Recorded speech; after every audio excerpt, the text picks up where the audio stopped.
तो hello everyone, welcome back to Mahak की पाठशाला। आज हम एक बहुत ही important topic fire insurance discuss करेंगे।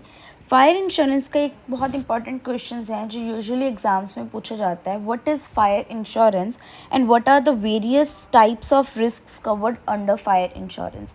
तो हमें ये तो पता होता है कि फ़ायर इंश्योरेंस क्या है, क्या रिस्क्स हैं और क्या क्या फैक्टर्स, हम चैप्टर्स पढ़ लेते हैं, बट हमें आंसर्स अटैम्प्ट करने नहीं आते हैं, जिसकी वजह से हमारे मार्क्स कट हो जाते हैं। सो आज हम एक फुल फ्लेज क्वेश्चन डिस्कस करेंगे अलॉन्ग विद द कंसेप्ट कि क्या फ़ायर इंश्योरेंस है और इन क्वेश्चंस को किस तरह से अटैम्प्ट करते हैं। तो ये सबके लिए बहुत इंपॉर्टेंट टॉपिक है। So watch the video till and.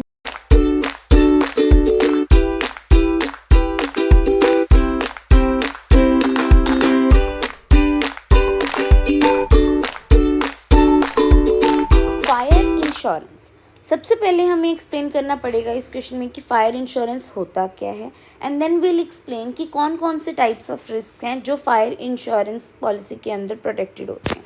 सबसे पहले इंट्रोडक्शन में हम फायर इंश्योरेंस का मीनिंग बताएंगे। Fire insurance is a contract. ये एक ऐसा कॉन्ट्रैक्ट है जिसमें इंश्योरर क्या करता है। इंश्योरर कौन होता है? जो बेसिकली हमारी इंश्योरेंस कंपनीज जिनसे हम इंश्योरेंस लेते हैं। इंश्योरर क्या एग्री करता है कि अगर आप मुझे प्रीमियम दोगे तो मैं उस प्रीमियम के बदले में अगर आपका कोई भी लॉस होगा, मैं प्रॉमिस करता हूँ मैं उस लॉस को, उस फाइनेंशियल बर्डन को खुद टेक ओवर कर लूँगा, बट आपका जो लॉस है वो फायर के कारण होना चाहिए फायर पॉलिसी में, राइट। सो फायर इंश्योरेंस एक ऐसा कॉन्ट्रैक्ट है जिसमें insurance company basically in return for a consideration क्या होती है? जो हम प्रीमियम पे करते हैं, एग्री करता है टू इंडेमनीफाई का मतलब क्या होता है? To promise to pay amount of money for the losses basically, ठीक है। Agrees to indemnify the insured को इंडेमनीफाई करने के लिए जो भी फाइनेंशियल लॉसेस उनको हुए हैं, जो भी वो सफ़र करेगा due to destruction of damage और property of a goods caused by fire during the specific period. जिस पीरियड के लिए आपके पास इंश्योरेंस पॉलिसी है, उस पीरियड के अंदर अगर आपकी प्रॉपर्टी को कोई भी डैमेज हो रहा है और वो damage is caused by the fire, तो इंश्योरेंस कंपनी कहती है कि वो इंडेमनीफाई करेंगे आपके लॉसेस को अगर आपने पॉलिसी बाय कर रखी है फॉर अ कंसिडरेशन और a premium. You can write this introduction in your own words कि फायर इंश्योरेंस बेसिकली क्या होता है। देखो समझते हैं। ये एक प्रॉपर्टी ऑनर है। ये क्या ऑन कर रहा है? कोई बिल्डिंग है, मशीनरी है, कोई गुड्स हैं, फर्नीचर्स हैं, या कोई भी ऐसा पर्सनल और बिजनेस एसेट्स हैं जो इसका है, ऑनर का है। वो डैमेज हो जाता है ड्यू टू एक्सीडेंटल फायर। अगर आपके पास फायर इंश्योरेंस पॉलिसी नहीं है तो कौन बॉन्ड करेगा सारे एक्सपेंसेस? ऑनर खुद। But what if you have bought an insurance policy और आपने प्रीमियम पे कर रखा है, फायर इंश्योरेंस पॉलिसी ले रखी है। इन दैट केस अगर आपकी एक्सीडेंटल फायर है तो आपको जो भी रीइंबर्समेंट है वो आपकी मार्केट वैल्यू पे वो fire insurance policy insurance company आपको प्रोवाइड करेगी, जो भी आपकी बिल्डिंग अगर फायर के कारण डैमेज हुई है तो। सो आप इस चार्ट की तरह से एक्सप्लेन कर सकते हैं कि अगर तो आपका एक्सीडेंटल है और आपने पॉलिसी नहीं ले रखी तो डैमेज कौन बॉन्ड करेगा? Honour itself. और अगर आपने इंश्योरेंस पॉलिसी बाय कर रखी है तो आपके डैमेजेस कौन पे करेगा? Insurance company. इसमें स्कोप ऑफ कवर क्या क्या आ जाता है? अगर कोई भी ऐसी गुड्स या फिर प्रॉपर्टी स्पॉइल हुई है जो पानी के साथ भी डैमेज हुई है to extinguish the fire. For example आपके घर में या कहीं पे भी आपकी प्रॉपर्टी में आग लग गई, उस फायर को एक्सटिंग्विश करने के लिए आपने पानी डाल दिया और उस पानी के कारण भी अगर आपकी प्रॉपर्टी डैमेज हुई है तो वो भी इस फायर इंश्योरेंस की पॉलिसी के अंडर आएगी। Pulling down of adjacent premises by the fire brigade in order to prevent the progress of flame. अगर आपकी आग बहुत ज़्यादा बढ़ रही है, उसको बचाने के लिए आप कोई भी एडजेसेंट प्रेमिसेस, आप अपने नेबर्स का घर यूज़ कर रहे हो, उनकी प्रॉपर्टी को डैमेज कर रहे हो या फिर अपने गुड्स को ब्रेक कर रहे हो। फॉर एग्जाम्पल कोई रूम है, आपको वॉल ब्रेक करनी पड़ रही है ताकि आप एस्केप करवा सको लोगों को, या फिर आप फायर जो बढ़ रही है उसको स्टॉप करवा सको, तो वो सारी चीज़ें भी, वो सारे डैमेजेस भी कवर होते हैं। Damage cause by throwing furniture out of the window, wages paid to a person employed for extinguishment, अगर आपने फायर एक्सटिंग्विशर्स को बुलाया है और उसको फायर को एक्सटिंग्विश करने के लिए आप किसी को भी किसी तरह की वेजेस पे कर रहे हो, वो भी इस पॉलिसी के अंडर कवर होती है। अब नाउ आपने फायर इंश्योरेंस एक बार एक्सप्लेन कर दिया कि क्या होता है, और आप इस तरह से चार्ट बना के एक्सप्लेन कर सकते हो। Now let's come to the next question, various types of risk protected under fire insurance. कौन से रिस्क होते हैं? सबसे पहले तो लॉस और damage to the risk of loss और डैमेज टू द प्रॉपर्टी। आपकी प्रॉपर्टी में अगर फायर इंश्योरेंस है आपके पास और आपकी प्रॉपर्टी बाय फायर डैमेज हो रही है तो वो कवर होगा। Fire insurance primarily covers the cost of repairing और replacing property damaged by fire. अगर फायर ने आपकी प्रॉपर्टी को डैमेज करा है तो कॉस्ट ऑफ रिपेयरिंग और रिप्लेसिंग आएगा इसके अंदर। और दिस कैन इंक्लूड स्ट्रक्चर, जैसे कि आपका होम हो गया, चाहे वो कोई कमर्शियल बिल्डिंग है या कोई भी ऐसे कंटेंट्स हैं, अगर वो डैमेज हुए हैं by fire and you have a fire insurance policy, तो वो आपको इंश्योरेंस कंपनी प्रोवाइड करेगी, रिपेयर करवा के देगी या फिर रिप्लेस करके देगी। फॉर एग्जाम्पल, अगर हाउस इज डैमेज्ड और destroyed in a fire, the policy would provide funds to rebuild it. Next is contents, किसी भी तरह की कंटेंट्स और पर्सनल बिलोंगिंग है, जैसे कि फर्नीचर है, अप्लाइंसेज है, इलेक्ट्रॉनिक्स, क्लोथिंग्स, और भी कोई भी पर्सनल बिलोंगिंग्स, वो भी यूजुअली कवर्ड होती है। अगर फायर डैमेज कर देती है, डिस्ट्रॉय कर देती है इन आइटम्स को, और policy holder can make a claim to replace them, आप क्लेम अप्लाई कर सकते हो और आपको इन रिटर्न में you can get your claim amount. Additional structure है कोई भी, जैसे कि गैरेजेस हैं, शेड्स हैं, फेंसेस हैं, अगर आप उनका भी कोई नुकसान हो रहा है और तो ये सारे स्ट्रक्चर डैमेज हो रहे हैं और डिस्ट्रॉय हो रहे हैं फायर्स में, तो आप इनकी रिपेयर और रिप्लेसमेंट कॉस्ट भी कवर कर सकते हो। But it depends upon your fire insurance policy, आपने किस तरह की पॉलिसी ले रखी है और क्या क्या कवरेज ले रखे हैं, and usually all these are included. Business interruptions, अगर कोई भी कमर्शियल फायर इंश्योरेंस आपके पास है तो आपके पास बिजनेस इंटरप्शन और loss of income, this means that if a fire forces a business to close temporarily. देखो, अगर आपके एक बिजनेस में आग लगी और आपका बिजनेस टेम्परली बंद हो गया क्योंकि आपकी बिल्डिंग्स, आपकी बिलोंगिंग सब वो हो गई हैं, और उसके कारण आपको जो आप इनकम अर्न कर सकते थे वो आप नहीं कर पा रहे हो, आप उसका इनकम का लॉस हो रहा है, तो वो भी जो भी lost revenue during the down time होगा वो भी आप कवर कर सकते हो। On going expenses like rents हैं, सैलरीज हैं, तो ये भी आपको कंपनसेट करके देते हैं। जैसे कि अगर आपके बिजनेस शट डाउन हो जाता है, बंद करना पड़ जाता है क्योंकि फायर उस पर लगने के कारण, बट आपके जो फिक्स्ड एक्सपेंसेस हैं वो तो आपको बॉन्ड करने ही पड़ेंगे, जैसे रेंट है, सैलरीज हैं, ये सारी चीज़ें आपको पे करनी ही पड़ेंगी, तो वो भी आप क्लेम कर सकते हो फ्रॉम द इंश्योरेंस कंपनी। देखो, फायर फाइटिंग कॉस्ट क्या होती हैं, ये वो पॉलिसीज़ हैं जो expenses associated with the fire fighting efforts कौन से होते हैं। अगर फॉर एग्जांपल आप फायर एक्सटिंग्विशर्स ला रहे हो, वो आपके जो भी प्रोटेक्शन, फायर प्रोटेक्शंस के लिए बहुत सारे टूल्स होते हैं जो हम फायर प्रोटेक्शन उसमें पढ़ेंगे, तो उन चीज़ों को लाने के लिए या फिर फायर को कर्ब करने के लिए आपको कोई भी तरह का खर्चा बियर करना पड़ रहा है, कोई पानी का खर्चा, कोई एक्सटिंग्विशर का खर्चा, कोई भी और ऐसे इंस्ट्रूमेंट्स या किसी भी चीज़ का खर्चा आपको पे करना पड़ रहा है, वो भी आप क्लेम कर सकते हो from the insurance company. For example, अगर फायर डिपार्टमेंट यूज़ कर रहा है water to extinguish a blaze and that water cause damage to building के इंटीरियर को, फायर इंश्योरेंस में cover those damages, right. So fire insurance policy covering wide range of inclusions and hence renamed as standard fires and special perils policy।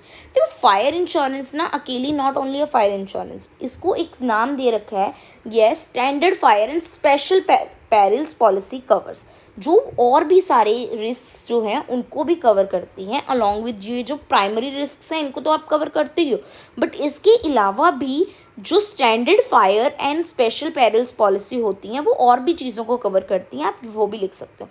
जैसे कि lightning के कारण, अगर कोई lightning हो रही है उसके कारण फायर अकर हो गई या कोई भी डैमेज हो रहा है आपकी प्रॉपर्टी को, तो वो भी अगर आपके पास special fire and special perils policy है तो आप क्लेम कर सकते हो।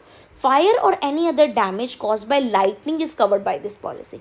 For example, lightning can cause a fire. Lightning, जैसे हम देखते हैं ना कि बिजली कड़कती है तो उससे एक आग लगने की संभावना होती है, कई जगह पे फायर भी अकर हो जाती है, और भी सॉर्ट ऑफ डैमेजेस होते हैं, जैसे कि बिल्डिंग्स के अंदर क्रैक्स आ जाना, ब्रोकन रूफ्स, जिससे कि fire insurance policy will cover. Explosion क्या होते हैं, जो ये पॉलिसी कवर करती है आपके fire damage cause due to explosion और implosion. For example gas leaks, chemical reactions, industrial accidents. जैसे गैस लीक हो जाती है, उससे फायर, आग लग जाती है आपका, जब सिलेंडर ब्लास्ट हो जाता है तो पूरी किचन, पूरा room, that could be very dangerous. तो आपका गैस लीक हो रहा है, उसके कारण आपने मैच स्टिक बर्न कर दी, आपके घर में आग लगी, तो ये एक्सप्लोजन और इम्प्लॉयजन्स वाले भी कवर होते हैं फायर इंश्योरेंस में। गैस लीक हो गया, कोई केमिकल रिएक्शंस हो गए, जैसे हमने बड़ी बड़ी इंडस्ट्रीज़ में देखते हैं, वहाँ पे केमिकल रिएक्शंस हो जाते हैं जिसके कारण आग लग जाती है। इंडस्ट्रियल कोई एक्सीडेंट्स हो जाते हैं, क्योंकि घर में तो फिर भी बहुत लिमिटेड वो होता है, बट इंडस्ट्रीज़, फैक्ट्रीज़ में बहुत बड़े हाई लेवल तक अगर कोई एक्सप्लोजन हो गया है जिसके कारण एक आग लग गई है, कोई एटॉमिक कुछ भी चीज़ हो रही है, तो वो भी कवर होते हैं। एयरक्राफ्ट डैमेज, बोथ फायर और any other damage to the property cause directly by, अगर एयरक्राफ्ट है, जैसे फॉर एग्जांपल हमने क्रैश लैंडिंग होगी जिसकी वजह से ब्लास्ट हो गया एयरक्राफ्ट, तो वो आपके वहाँ पे फायर लग गई, तो उस फायर से अगर आपको कोई नुकसान हुआ है तो वो भी कवर हो जाएगा। अदरवाइज़ आपने कोई चीज़ एयरक्राफ्ट से ऐसी थ्रो कर दी डाउन जिसके कारण आपके घर में, आपकी प्रॉपर्टी को, किसी भी चीज़ को डैमेज हो गया, वो भी इसके अंदर कवर होता है। This is standard fire and special peril policy, right. कोई रायोट्स हैं, स्ट्राइक्स हैं, मैलिशियस और टेररिज्म डैमेज हो रहा है, कोई किसी भी तरह की रायोट्स चल रहे हैं, स्ट्राइक्स चल रही हैं, जिसके कारण या कोई भी ऐसा लॉफुल अथॉरिटीज़ एक्शन लेती हैं जो भी आपकी स्ट्राइक्स, और उनको जिसे कहते हैं ना पानी का वो चला देते हैं, पूरा वो सब कर देते हैं कि आपका कोई धरना है, कोई स्ट्राइक है, उसको सप्रेस करने के लिए पुलिस भी, लॉफुल अथॉरिटीज़ भी कोई एक्शन ले रहे हैं जिसके कारण आपकी प्रॉपर्टी को डैमेज हो गया है, तो वो भी इसके अंदर कवर होगा, ठीक है। सो सारी एक्टिविटीज़ ऐसी कवर होंगी, मैलिशियस एक्टिविटीज़ भी कवर होंगी, बट मैलिशियस एक्टिविटीज़ में आपका थेफ्ट नहीं आएगा कि आपका कोई भी, मैलिशियस एक्टिविटी क्या होती है बेसिकली, आपका कोई इंटेंशनली आप कोई भी कर रहे हो, कोई भी पार्टी आपको इंटेंशनली नुकसान पहुंचाने की आपकी प्रॉपर्टी को कर रही है, बट उसमें थेफ्ट्स वगैरह कवर नहीं होंगे, वो आपका अलग थेफ्ट वाली पॉलिसी आएगी, उसमें आएगा। स्टॉर्म, साइक्लोन, टाइफून, टेम्पेस्ट, टर्नाडो, हुरिकेन्स, ये सारी भी चीज़ें हैं जिसके कारण आपका फ्लड्स हो रहे हैं या कुछ भी वायलेंट ऐसा नेचुरल डिस्टर्बेंसेस हो रही हैं जिससे आपकी प्रॉपर्टीज़ को डैमेज होता है, तो ये सारी चीज़ें भी कवर होती हैं, और ये पॉलिसी कवर करती है property damage due to any of the storms. अगर इन स्टॉर्म्स के कारण भी आपको कोई डैमेज हो रहा है प्रॉपर्टी को, तो वो सारा भी कवर होगा। इम्पैक्ट डैमेजेस, फॉर एग्जाम्पल कि आपका कोई कार है, कोई व्हीकल है, वो आपकी बिल्डिंग में आके क्रैश हो जाती है, ठीक है। जैसे कार में कोई आग लगी होती है और वो आग लगी हुई कार आपके कहीं प्रॉपर्टी में डैमेज कर रही है, वो आपकी भी आग लग गई, या और कोई प्रॉपर्टी में डैमेज कर रही है आपकी कार, एकदम से व्हीकल आके क्रैश हो जाता है आपका। सो impact damage, fire insurance covers damages caused by external, कोई भी एक्सटर्नल ऑब्जेक्ट्स अगर आपकी प्रॉपर्टीज़ को डैमेज कर रहे हैं, जैसे vehicles crashing into the buildings, and this type of coverage is particularly relevant for properties located near roads और बिजी, जैसे बिजी एरियाज और रोड्स में है, हाईवे के पास आपकी प्रॉपर्टी है, वो सीधा कार आती है इधर आपकी बिल्डिंग को वो कर देती है, तो ये सारी चीज़ें भी इसमें अंदर कवर होती हैं। Subsistence and land sliding including rock slides, कोई भी लैंडस्लाइड्स हो रही है, कोई डिस्ट्रक्शन हो रहा है या फिर कोई भी डैमेज हो रहा है आपकी इंश्योर्ड की प्रॉपर्टी को, even a small part of the site on which the property stands or landslides, rock slides are covered, कोई लैंड स्लाइडिंग हो रही है, रॉक स्लाइड्स हो रही हैं, वो पत्थर आके गिर के आपके प्रॉपर्टी को डैमेज कर रहे हैं, या पहाड़ों में जो घर होते हैं उनके घरों में कुछ डैमेज हो रहा है, तो ये सारी चीज़ें भी आपकी इसमें कवर होती हैं। सो बुश फायर, कोई भी एक्सीडेंटल बुश फायर और अदरवाइज वो कवर्ड होती है। फॉर एग्जांपल आपने अगर खुद भी इंश्योर्ड ने सेट करी है, फायर लगाई है, ओवरग्रोन जो भी आपके बुशेस हैं और प्लांट्स हैं, जैसे हम लगा देते हैं ना, आग लगा देते हैं, कोई भी एक्स्ट्रा हमारे पास बुशेस और प्लांट्स होते हैं उनको हम फायर करते हैं, बट उससे इवेंचुअली फायर आपकी बहुत बढ़ जाती है और जो कि आपकी प्रॉपर्टी को डैमेज कर देती है, तब भी आप क्लेम कर सकते हो, रिकवरी के लिए आप फाइल कर सकते हो क्लेम को, चाहे वो एक्सीडेंटल फायर, बुश फायर हो, चाहे फिर वो आपने खुद से भी चाहे लगाई है, बट वो eventually turns into the damaging your property. Intention नहीं था, आपने तो प्लांट्स और बुशेस को ही आग लगाई थी, बट वो बहुत ज़्यादा बढ़ के इवेंचुअली आपकी प्रॉपर्टी को भी डैमेज हो गया, तो वो भी आप क्लेम के लिए कवर कर सकते हो। देखो ये सारे कवर्स हैं, इन सब कवर्स में ना देखो फायर इंश्योरेंस पॉलिसी में दो कंडीशंस बेसिकली होती हैं। पहली कंडीशन ये होती है कि the fire should be accidental and all the efforts जो आप कर सकते थे फायर को स्टॉप करने के लिए वो आपने करे हैं। ये नहीं है कि आपने का घर में आग लग रही है और आप हाथ पे हाथ धरे बैठे हो, इंश्योरेंस कंपनी है वो कर देगी। No, your claim can get rejected. आपको पूरे एफर्ट्स करने हैं जिससे कि आप अपना लॉस मिनिमम से मिनिमम कर सको, और the fire should be accidental. ये नहीं है आप खुद ही अपनी प्रॉपर्टी को आग लगा रहे हो so that you can get the claim. आपके पास प्रॉपर वो होना चाहिए, एक्सीडेंटल होनी चाहिए फायर, एंड ऑल्सो आपके पूरे एफर्ट्स होने चाहिए कि what you have done to stop this fire, right. So ये चीज़ें बहुत इंपॉर्टेंट है to claim the fire insurance. And basically generally ये पॉलिसी 1 ईयर के लिए होती है, स्पेसिफिकली ये 1 ईयर के लिए होती है, बट अगर आप चाहो तो आप अपने आगे आगे कर सकते हो, but generally this is for 1 year. अब देखो, ये तो हमने रिस्क कर लिए कि बहुत सारे रिस्क हैं, डैमेज टू प्रॉपर्टी, तो ये सारे रिस्क आपके कवर होते हैं फायर इंश्योरेंस में। But there are certain exclusions also जो कि स्टैंडर्ड फायर और स्पेशल पेरिल्स इंश्योरेंस पॉलिसी में नहीं आती हैं, बट अगर आप चाहो तो आप specially as add on covers और एक्सटेंशन इनको इंक्लूड कर सकते हो। जैसे कि कोई अर्थक्वेक, फायर एंड शॉक है, स्पॉन्टेनियस कंबशन है, रिमूवल ऑफ डेब्रिस के कारण हो रहा है, architect, surveyor, consult, engineering fees हैं। तो ये सारे चार्जेस जो भी हैं, ये सारी चीज़ें हैं, जैसे स्पॉइलेज मटेरियल, फॉरेस्ट फायर का हो गया, loss of rent, temporary removal of stock, तो ये सारी चीज़ों को भी आप कवर कर सकते हो। बट अगर आप चाहते हो तो आपको एड ऑन इनके चार्जेस और प्रीमियम एक्स्ट्रा पे करना पड़ेगा। So conclusion में what we can write is, fire insurance is a type of property insurance that provides coverage and financial protection against losses or damage caused by fire। कोई भी fire के कारण आपकी property को डैमेज हो रहा है तो ये फायर प्रोटेक्शन है, फाइनेंशियल प्रोटेक्शन है अगेंस्ट योर लॉसेस। ये आपको हेल्प करता है प्रॉपर्टी ऑनर्स को और इंडिविजुअल्स को भी और बिजनेसेस को भी कि वो रिकवर कर पाएँ from the financial impact of fire related disasters. कि अगर फायर रिलेटेड डिज़ास्टर्स कोई भी हुए हैं तो आप अपना फाइनेंशियल इस्पेक्ट जो भी आपको लॉस हुआ उसको आप कवर कर पाओ। Fire insurance policy typically cover करती हैं बहुत सारे types of risks associated with fires, and these can vary depending upon the specific policy and terms. अलग अलग पॉलिसी और टर्म्स के कारण वेरी कर सकते हैं, बट हमने जनरली जो होते हैं रिस्क वो हमने अबव डिस्कस कर लिए हैं। But there can be more add ons and there can be less, मतलब इसमें कम भी हो सकता है। तो ये डिपेंड करता है आपकी पॉलिसीज़ पे और उसकी टर्म्स एंड कंडीशंस पे। So this is all about what is fire insurance and what are the various types of risks covered under fire insurance.